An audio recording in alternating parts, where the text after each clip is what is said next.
আজও আছে আমার রান্নাঘরে চিকেন কষা, তবে আজকের চিকেনটা আমি একটু অন্যভাবেই করব, অন্য দিনের মতন নয়।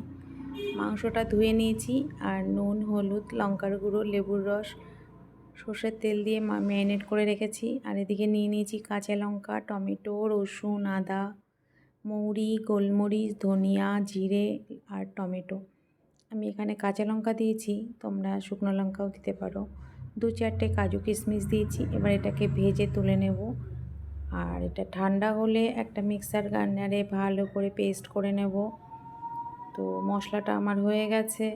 আমি কড়াইয়ে দিয়ে দিয়েছি অল্প করে সর্ষের তেল। আমি তেলটা একটু কমই দেই। আলুগুলো ভাজা হয়ে গেছে আর ওই আলু ভাজার তেলে আমি দিয়ে দেব গোটা গরম মশলা। মশলাটা থেকে একটা সুন্দর গন্ধ বেরোলে দিয়ে দেব ম্যারিনেট করা মাংসগুলো।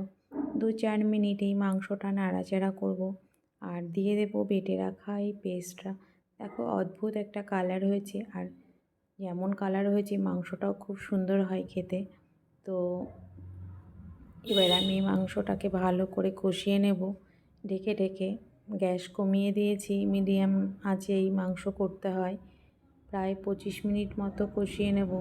দিয়ে দিয়েছি স্বাদ মতো লবণ আর হলুদ।